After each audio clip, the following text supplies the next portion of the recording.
کعبے پہ پڑی جب پہلی نظر، کعبے پہ پڑی جب پہلی نظر، کیا چیز ہے دنیا بھول گیا، یوں ہوش و خیرت مفلوج ہوئے، دل ذوق تماشا بھول گیا، کعبے پہ پڑی جب پہلی نظر۔ السلام علیکم ورحمۃ اللہ وبرکاتہ۔ الحمد للہ رب العالمین، والصلاة والسلام علی سید الانبیاء والمرسلین، محمد وآلہ واصحابہ اجمعین، اما بعد، فاعوذ باللہ من الشیطان الرجیم، بسم اللہ الرحمن الرحیم، وَلِلَّهِ عَلَى النَّاسِ حِجُّ الْبَيْتِ مَنِ اسْتَطَاعَ إِلَيْهِ سَبِيلًا، صدق اللہ مولانا العظیم۔ معزز و مکرم حضرات حجاج اکرام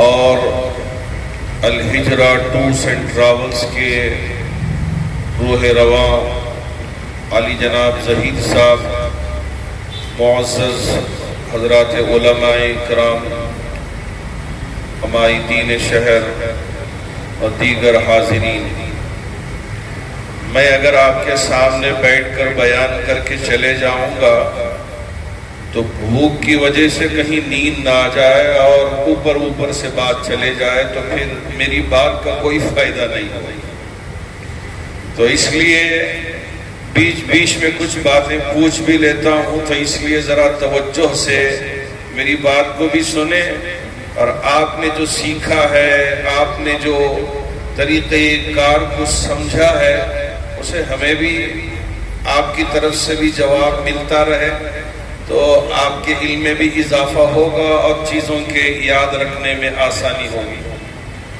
ابھی مولانا نے بہت اچھے انداز میں نعت بھی سنائی، اللہ آپ کے نعت پڑھنے کو ہمارے لیے بھی اور آپ سب کے لیے بھی مغفرت کا ذریعہ بنائے اور اللہ کے رسول علیہ السلام کی محبتوں میں اضافہ فرمائے۔ سب سے پہلا سوال یہ ہے کہ آپ احباب میں سے کتنے احباب ذرا حج کے لیے اس سال تشریف لے جانے والے ذرا ہاتھ تو بلند کر دیں۔ ماشاءاللہ تقریباً احباب حج کے لیے تشریف لے جانے والے ہیں، آج چھوڑ دیں، تو اندازہ یہ ہوا ہے کہ اس مجلس میں وہ احباب جن کو اللہ نے مال دیا ہے وہ گزارش کرتے رہے کہ ہمیں بھی جانے کا ارادہ ہے، اس سال ذرا ہمارے بھی لیے وہ نام لگ جائے اور ہمارے لیے بھی پہنچنا آسان ہو جائے۔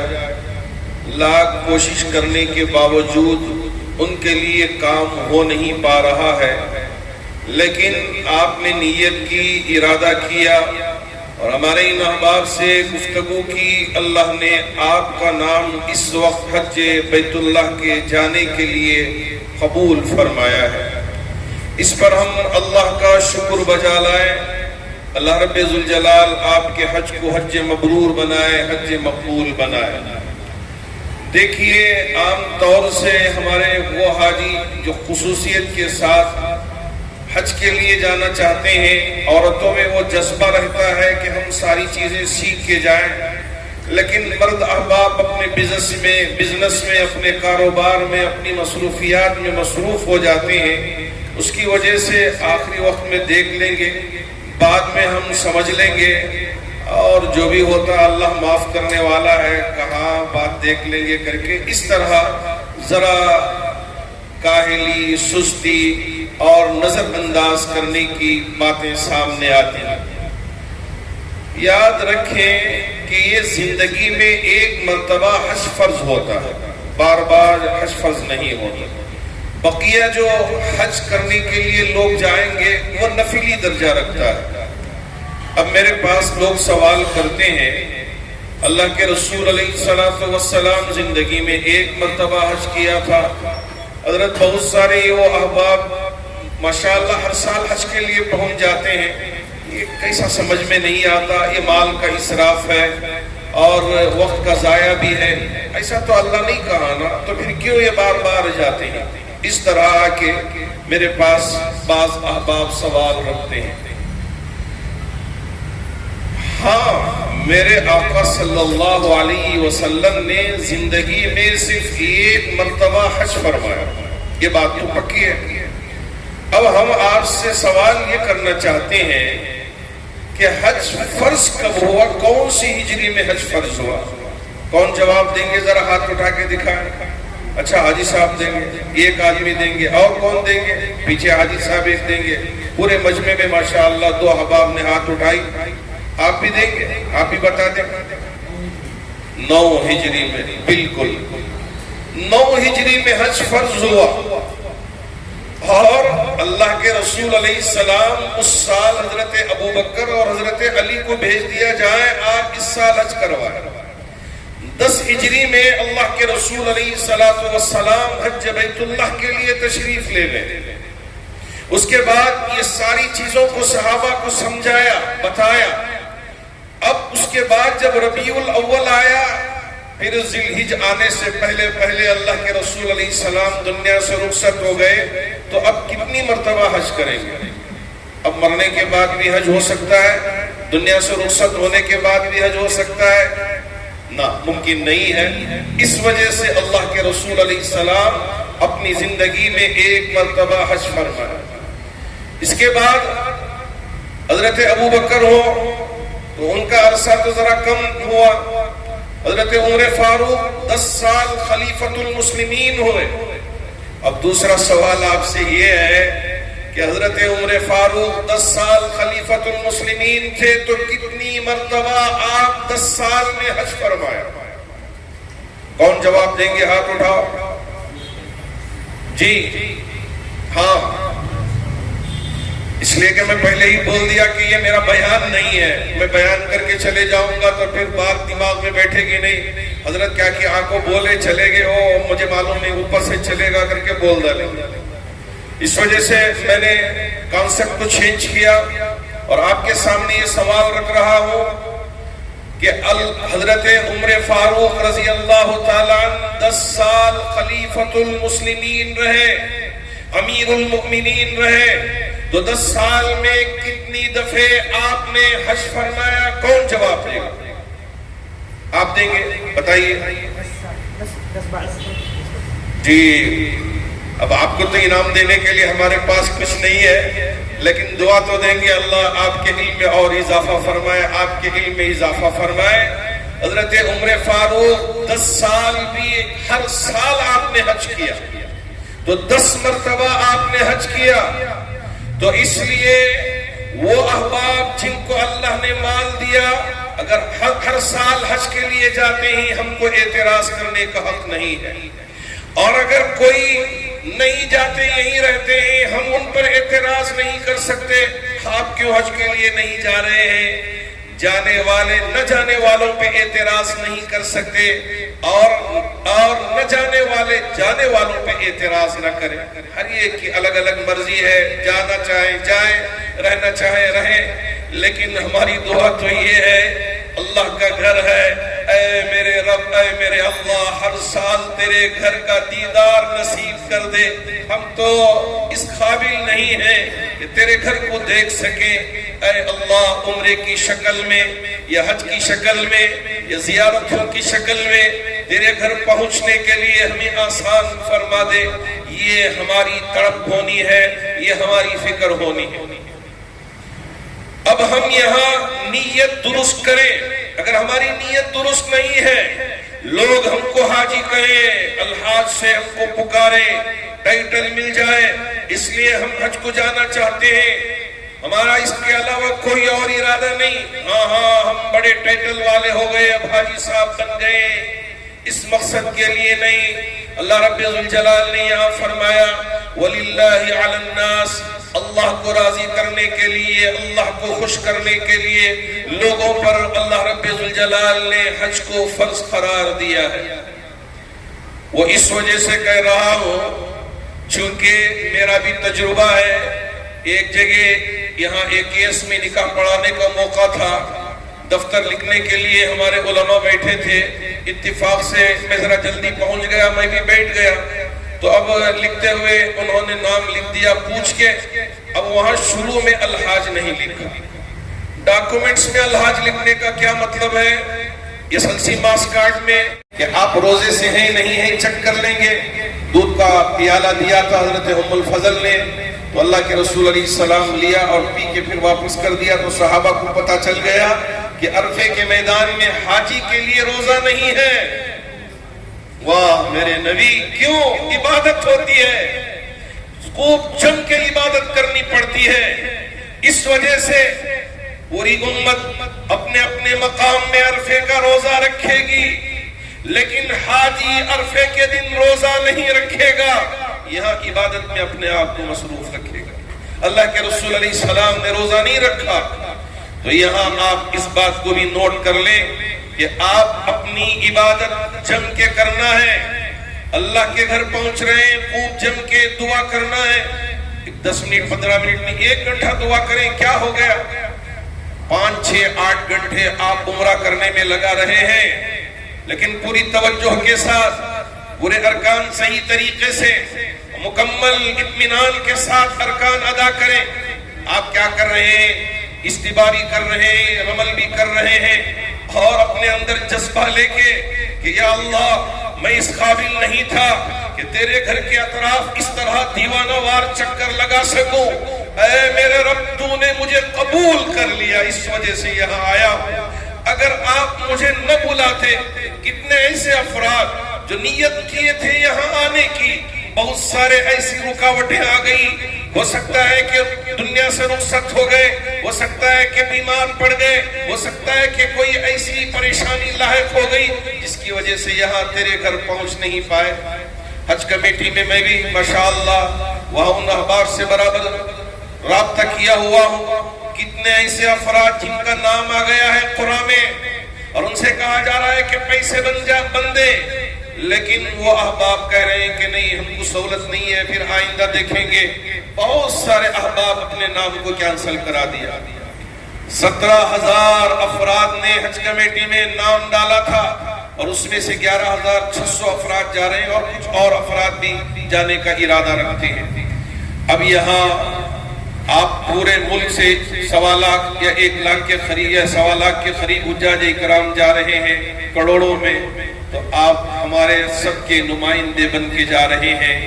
خالی صرف اپنے لیے دعا کر لینا کافی نہیں ہوگا، جہاں آپ اپنے لیے کریں، جیسے میرے نبی نے پوری انسانیت کے لیے دعا فرمایا تھا، امت کے لیے دعا کیا تھا، آپ تمام حاجیوں کی ذمہ داری یہ ہے کہ آپ اس وقت عالم اسلام میں اتحاد کے لیے، ملکوں میں اتحاد کے لیے، بیت المقدس کی حفاظت کے لیے، مسجد حرام کی حفاظت کے لیے، مسجد نبوی اور روضہ رسول کی حفاظت کے لیے، اور تمام مسلمان متحد رہیں، ان تمام چیزوں کے لیے دعا کرنا یہ آپ کی ذمہ داری ہے۔ کیا آپ وعدہ کرتے ہیں کہ ان ساری چیزوں کے لیے دعا کریں گے؟ ارے زور سے تو بولو، وہ پھسپھسا انشاءاللہ نہیں، ذرا زوردار مردوں والا انشاءاللہ بول کے تسلی دے کے جائیں کہ انشاءاللہ ہم دعا کریں گے۔ انشاءاللہ اللہ آپ کے انشاءاللہ کو قبول فرمائے، جم کے دعا کریں، سارے ارکان سیکھ کے جائیں، اللہ آپ کی عمرے کو انشاءاللہ آسان کریں گے۔ میں نے پہلے ہی پوچھ لیا تھا کہ عمرہ اور حج یہ ساری چیزیں ذکر کر دیے، تو مولانا نے کہا کہ ہاں ذکر کر دیے ہیں، اور مدینے کی حاضری کے سلسلے میں کچھ باتیں اگر ہوں تو زیادہ مفید ہوں گے، اس لیے میں اب یہاں عمرے کو اور حج کو چھوڑ کر مدینے کے سلسلے میں کچھ باتیں آپ کی خدمت میں ضرور رکھنا چاہوں گا۔ اب آپ جا رہے ہیں، پہلے حج بیت اللہ، عمرہ، ان ساری چیزوں سے فارغ ہو کے پھر مدینہ المنورہ جائیں گے، مدینہ المنورہ میں قیام کریں گے۔ اب یہاں سے آپ ٹرین کے ذریعے یا بس کے ذریعے جو بھی ترتیب بنائیں گے اس حساب سے آپ مدینہ المنورہ پہنچیں گے۔ مدینہ المنورہ میں آپ حاضری کے لیے، جی ہاں 3 مسجدیں ہیں، اگر آپ مسجد حرام میں نماز ایک ادا کرتے ہیں تو کتنے لاکھ نماز پڑھنے کا ثواب ملے گا؟ جی نہیں ایک منٹ آپ بولے حاجی صاحب، نہیں ایک منٹ، رانگ جواب آپ کا، وہ پیچھے بیٹھی نا ان کا جواب صحیح ہے۔ تو 1 لاکھ نماز پڑھنے کا ثواب ملے گا، مسجد حرام میں پڑھتے ہیں۔ مسجد نبوی میں اگر 1 نماز پڑھیں گے تو کتنی نماز پڑھنے کا ثواب؟ یہ پرفیکٹ جواب آپ کا۔ مسجد نبوی میں اگر آپ 1 نماز ادا کریں گے تو 50,000 نمازوں کا، وہی مسجد اقصی میں 1 نماز پڑھیں گے تو کتنے نماز پڑھنے کا ثواب ملے گا؟ ارے ذرا زور سے بولو، 25,000 نماز پڑھنے کا ثواب۔ لیکن ان بدبختوں نے، ظالموں نے رمضان جیسے مقدس مہینے میں بیت المقدس کو بند کر کے رکھا تھا۔ ہمارے مسلمان بھائی نماز پڑھنے کا ارادہ کرنے کے باوجود بیت المقدس میں نماز ادا نہیں کر سکے۔ ان ظالموں نے ہمارے ان مسلمان بھائیوں کو روک رکھے تھے۔ اس وجہ سے آپ دعا کریں کہ اللہ بیت المقدس کی حفاظت فرما، بیت المقدس پر مسلمانوں کو مکمل طور پہ کنٹرول عطا فرما۔ بیت المقدس کے امام صاحب بھی ہم بنگلور آئے تھے، ان سے میں نے خود ملاقات کی ہے کہ ہر دن ہمارے اوپر موت منڈلاتی رہتی ہے، پتہ نہیں ہے کہ ہمارا وقت کب آئے گا، معلوم نہیں، اس طرح ہم زندگی گزارتے ہیں۔ آپ سب مل کے دعا کریں، اللہ رب ذوالجلال کس کی دعا میں کیا اثر رکھا ہے پتہ نہیں۔ اس لیے وہاں جانے کے بعد مکے میں بھی، مدینے میں بھی کوئی چیز زیادہ خریدنے کا دماغ میں لے کر نہ جائے، ساری چیزیں یہی ملتی ہیں، بہت سارے چیزیں خرید کے بیگ بڑی بنا لے، بعد میں یہاں ایئرپورٹ پہ آئے، ظہیر صاحب کہیں حاجی صاحب اتنا بڑا کہاں سے لے کے آئے، اب لمبا پیسہ بننا پڑتا ہے، اس وجہ سے اب آپ جانے، آپ کی بیگ جانے، اس لیے اب پیچھے ہٹ جائے تو پریشانی ہوگی۔ تو اس لیے پہلے ہی سے سوچ کے جائیں کہ مجھے بازار میں وقت لگانا نہیں ہے، جی ہاں ساری نمازیں میری مسجد حرام میں ہونی ہے، ساری نمازیں مسجد نبوی میں ہونی ہے، یہ نیت کر کے جائیں۔ ہاں زیارتیں ہیں، ان زیارتوں کو بھی جائیں تو کوشش اس بات کی کریں کہ مسجد حرام میں یا مسجد نبوی میں اگر موقع ہے تو آپ وہاں زیارت ان کی مسجدوں میں بھی 2 رکعت نفل پڑھ لیں، یا فرض نماز کا وقت ہو تو فرض نماز بھی آپ ادا کر لے سکتے ہیں۔ لیکن کوشش اس بات کی ہونی ہے کہ زیادہ سے زیادہ اجر آپ وہاں حاصل کرنے کا جذبہ رکھیں۔ اب آپ مدینہ المنورہ کو جا رہے ہیں، کیسی ہو آپ کی حالت؟ یہ فکر ہونی ہے کہ میرے نبی بھی ہجرت کیے تھے مکے سے مدینہ، اس زمانے میں نہ ٹرین تھی، نہ کار تھی، نہ بسز تھے۔ اللہ کے رسول علیہ السلام اپنے گھر سے نکل کر غار ثور تشریف لائے تھے۔ غار ثور میں 3 دن تک آپ نے قیام فرمایا تھا، اور جو عام راستہ مدینے کے لیے جاتا ہے اس راستے سے ہٹ کر اللہ کے رسول علیہ السلام حضرت ابوبکر کو ساتھ لے کر مدینہ المنورہ آئے تھے۔ بڑی تکلیف اٹھا کے مدینہ پہنچے تھے، لیکن یا اللہ تو نے بڑی آسانی پیدا کر دی کہ ہم بآسانی بس کے ذریعے، کار کے ذریعے، ٹرین کے ذریعے مدینہ المنورہ پہنچ رہے ہیں۔ تیرا شکر ہے، تیرا فضل ہے، اگر اتنی آسانی نہ فرماتے تو اس وقت ہمیں بھی تکلیف اٹھانی پڑتی۔ میرے نبی کا صدقہ ہے کہ ساری تکلیفیں انہوں نے برداشت کر لی اور ہمارے لیے آسانیاں پیدا فرما دی۔ اس پر ہم اللہ کا شکر بجا لائیں، اور آپ کے دل میں یہ تمنا ہو کہ میرے نبی کے شہر میں پہنچنے والا ہوں، پہنچ رہا ہوں، ایک عجیب سی کیفیت اپنے دل میں لے کے آئیں کہ یا اللہ میں جا رہا ہوں میرے نبی کے روزے پہ۔ حضرت بلال جب اذان دینا چاہے نبی کے دنیا سے رخصت ہونے کے بعد، اذان دے نہیں پائے، چلے گئے ملک شام کی سرحد پر، دشمنوں سے لڑتے رہے۔ خواب میں دیکھا اللہ کے رسول علیہ السلام کو۔ اللہ کے رسول علیہ السلام نے حضرت بلال حبشی سے فرمایا، بلال اتنا بھی کیا ظلم کرتے ہو، کیوں میرے پاس نہیں آتے، کیوں حاضری نہیں دیتے؟ حضرت بلال حبشی رضی اللہ تعالیٰ خواب سے فوراً بیدار ہوئے، نیند سے بیدار ہوئے، کہا یا رسول اللہ آپ کا یہ غلام حاضر ہو، آپ کا یہ غلام حاضر ہو۔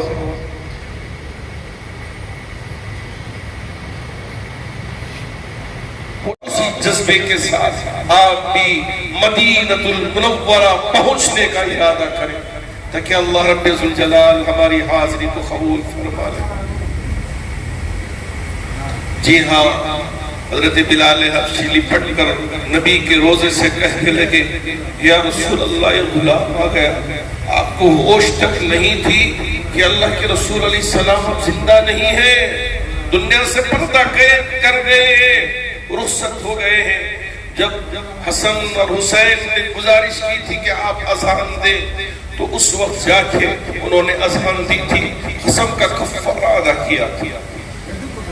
اسی جذبے کے ساتھ ہم بھی مسجد نبوی کی حاضری کا ارادہ کر کے زبان پہ درود ہو، اللہم صلی علی محمد وعلی آل محمد کما صلیت علی ابراہیم وعلی آل ابراہیم انکا حمید مجید، جزا اللہ عنا محمدا بما ہوا اہلہ صلی اللہ علیہ وسلم۔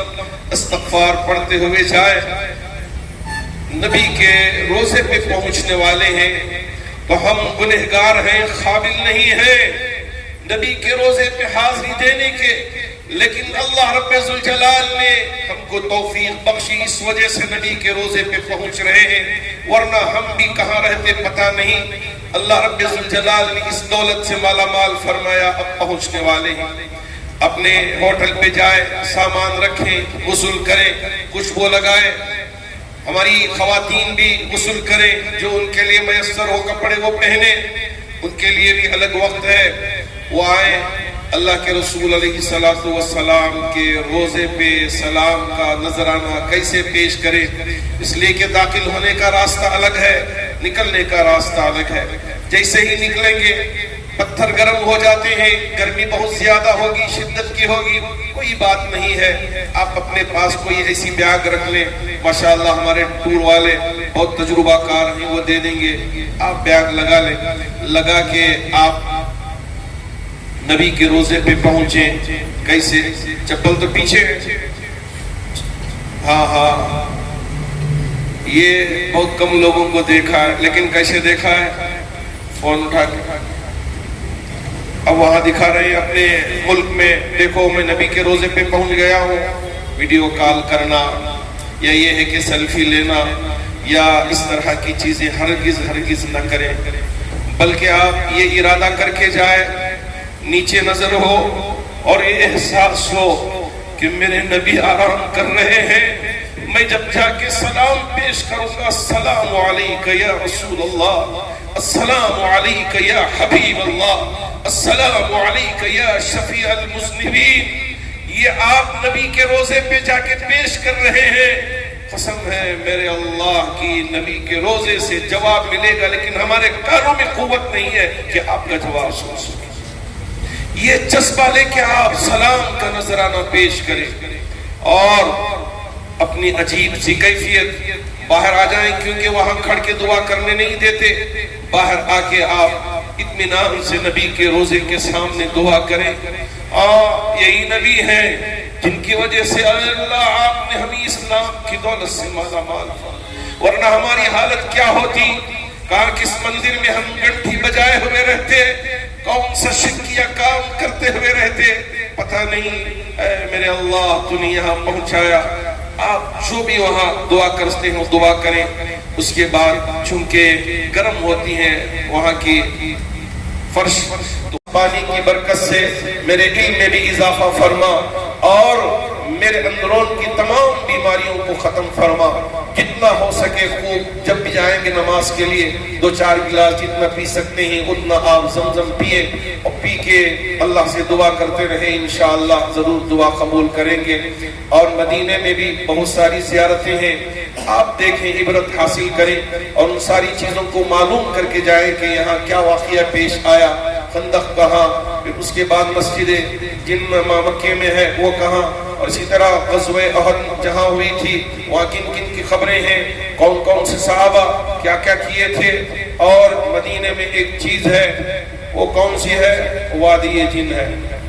جی ہاں، مجھے بھی وہ مدینہ یونیورسٹی کے ایک شیخ تھے، انہوں نے کہا شیخ ہمارا ارادہ ہے کہ آپ وادی جند تشریف لائے۔ میں نے شیخ سے کہا اچھا چلو چلیں گے۔ یا بہت سارے احباب کہتے تھے کہ کیا بھی شرارت کر رہی وادی جند کو بھیج دو۔ اب یہ سن کو تھے پہلے سے اندر ہمیں بھی ڈر کھانتے بھی چننا گننا کو پکڑ لیا تو کیا کرنا، اس لیے کہ بہت پہلے کی بات عرض کر رہا ہوں۔ اس کے بعد وہ اوپر لے کے گئے، لے جانے کے بعد ہمیں بھی تجربہ کروایا، دیکھیے پانی کا باٹل ہے کیسے یہ نیچے آ جاتا ہے۔ اب اس کے بعد سواری آف کر کے انہوں نے چلا کے دکھایا کہ کیسے سواری خود بخود چل رہی ہے۔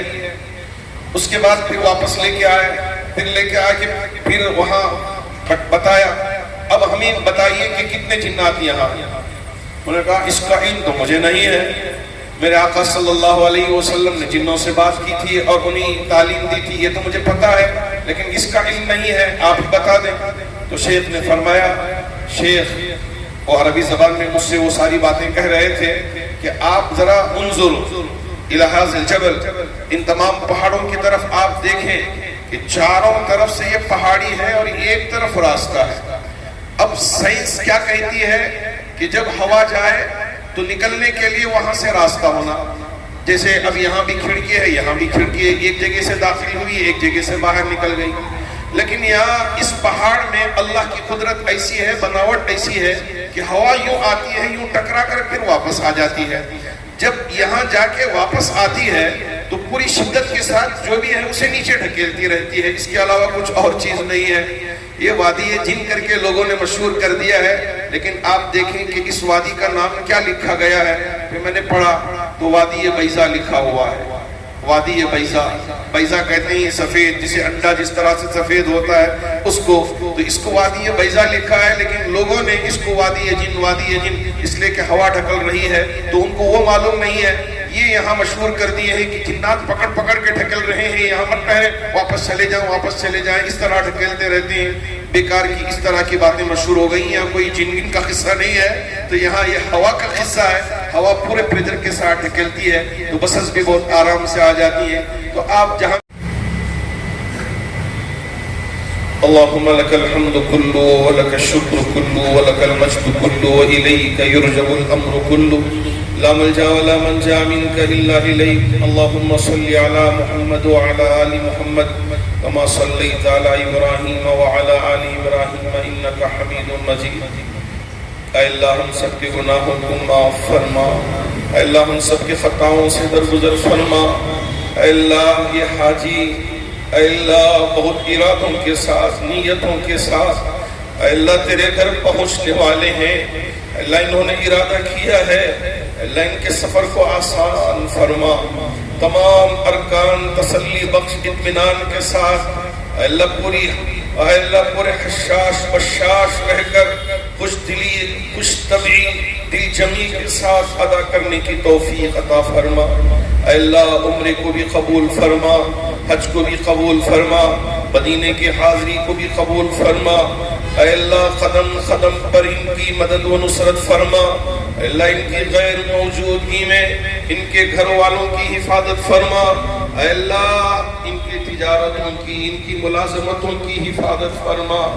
اے اللہ پوری قوم کے طرف سے نمائندے بن کر تیرے گھر پہنچیں گے، ملتزم سے چپک کے دعا کریں گے، حتیم میں دعا کریں گے، میزاب رحمت کے نیچے کعبے کو پکڑ کے دعا کریں گے، مقام ابراہیم میں دعا کریں گے، مطاف میں دعا کریں گے، مسجد حرام میں دعا کریں گے، اے اللہ مینا میں دعا کریں گے، عرفات کے میدان میں دعا کریں گے، مزدلفہ کی رات میں دعا کریں گے۔ اے میرے اللہ ایسی طرح کنکریوں کو مارنے کے بعد جیسے دعا کا حکم ہے اس طرح دعا کریں گے۔ اے اللہ ہمارے ان حاجیوں کی دعاؤں کو اپنی بارگاہ میں قبول فرما۔ اے اللہ ہمارے ان تمام حاجیوں کو ہمت عطا فرما، تمام ارکان کو اعمال کو صحیح طریقے سے جیسے آپ چاہتے ہیں، جس سے آپ راضی ہو جائیں، خوش ہو جائیں، اسی طرح تمام اعمال کو ادا کرنے کی توفیق عطا فرما۔ اللہ اس سال بھی دھوپ ہوگی، ہمارے حاجی چاہے ہمارے خواتین ہو، چاہے مرد حاجی ہو، چاہے بوڑھے ہو، جوان، شدت کی دھوپ پڑنے کے باوجود تمام ارکان کو ادا کرنے کی پوری فکر کرتے ہیں۔ اللہ ہمارے ان تمام حاجیوں کے ان اعمال کو قبول فرما۔ اے اللہ، اے اللہ، اے اللہ، تیرے علاوہ کوئی اور جاننے والا نہیں ہے، تیرے علاوہ کوئی اور دیکھنے والا نہیں ہے، صرف اور صرف تجھے راضی کرنے کے لیے ہمارے یہ بھائی اللہ، ہمارے یہ حجاج جائیں گے، دعا کریں گے، نبی علیہ السلام کے روزے پہ حاضری دیں گے۔ اللہ ان کی تمام حاضری کو اپنی بارگاہ میں قبول فرما لے۔ اے اللہ، اے اللہ، ہر قسم کے شر سے ہمارے ان تمام حاجیوں کی حفاظت فرما، آپسی لڑائی جھگڑوں سے حفاظت فرما۔